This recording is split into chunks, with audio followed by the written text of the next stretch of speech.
Hello everybody, it's Tuesday the 29th of September, it's late on in the evening, it's around 10 o'clock and I just want to post a quick snip if I could this evening.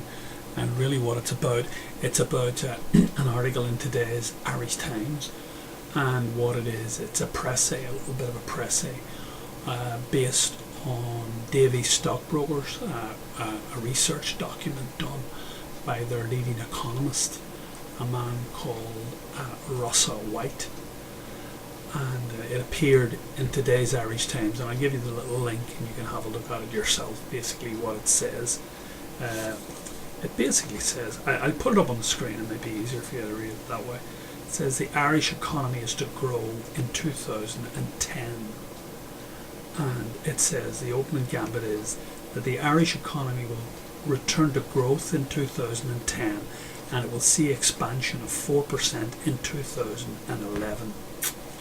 And what I'm going to do is I'm going to put up a little pie chart, or sorry, not a pie chart, an ordinary chart, just a growth chart, and it's growth and returns against it's gross national product actually against the time scale, and you'll be able to see the sort of fallacy of what this man is saying. And if only it were true, but unfortunately this man has lots of axes to grind and he comes with an agenda, and we'll discuss all that when we have it. Just I need to have a quick look basically at this little chart.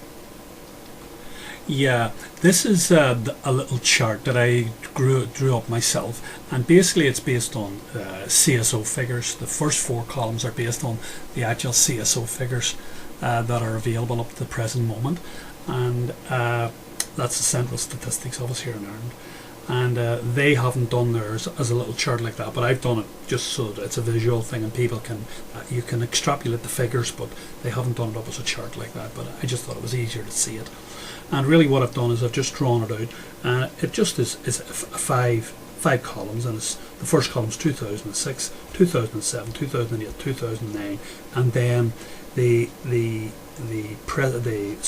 what would I call it, the central core argument put forward by Russell White, that this is where we're going to be in 2010. And just to go through it very quickly, if you look at 2006, it was 152 billion. This is our gross national product, and this is the wealth that's created by Irish people inside Ireland. Okay, the gross domestic product is the wealth created by everybody inside Ireland. So the national product is what's created by the national citizenry. Okay, and then we move forward into 2007, and you can see it was very good growth, and it went up to 161, and then in 2008 the recession started to bite, and we went down I think 4.6%, 154 billion, and then this year we've gone down, we're going to go down between 12 and 14%, down to, I've done it to give Russell White the advantage, 134 billion. I've done it at 12%. So he's saying that next year what will happen is our gross national product will actually increase by 0.5, which is a half of 1%, which is like 1/200th part of this 134 billion. But all I would just suggest is this doesn't seem very it doesn't seem a real assessment, based on the fact that the government is so heavily borrowed just to keep day-to-day matters going, that our unemployment rate is at depression levels. The live register is going to be approaching by the end of this year over half a million people out of a total workforce of 2.2 million, and our where the bulk of our money went, which was into private property, that has virtually collapsed, or certainly has been reduced by a huge amount, and commercial and retail property are in full flight, and consumer spending is way down. So the whole thing just seems entirely implausible, and it's just the general feel of people out in the street. The general people feeling out in the street is that we're in something pretty dire. And I don't think you can talk up a really dire situation. I think what you have to do is you have to address a really dire situation. And that's what I think we seem to be in a situation where a lot of people are still in a state of denial. They don't understand the state we're in. Our country is virtually bankrupt. And anyway, I just wanted to put this forward, this notion that, the reason being that Davies are one of the most important stockbroking outfits and investment outfits in Ireland, and this man is their chief economist, their chief advisor, and he's what he would say would be given a lot of consideration, a lot of thought by both the media and by the public at large.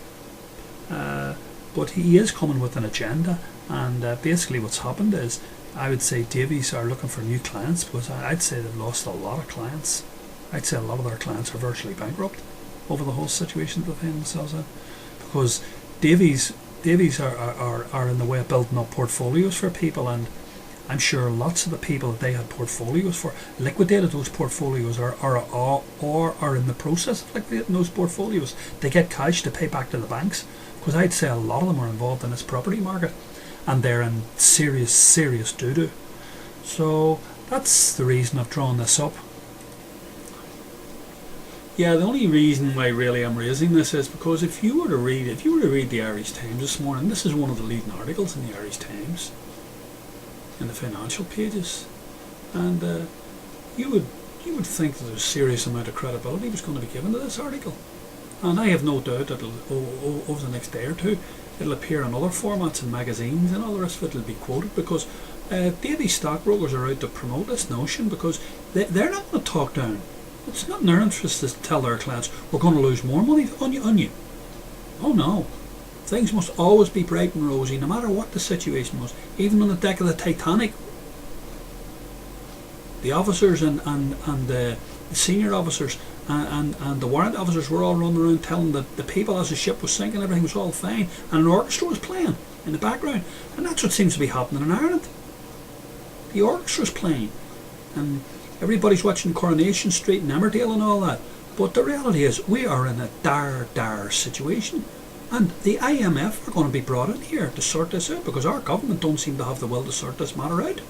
Because this requires serious application of political and economic wherewithal. And our government are no way, they don't want to do that. But they're the people that created it in the first place. Anyway, we'll talk more about this, okay? Bye.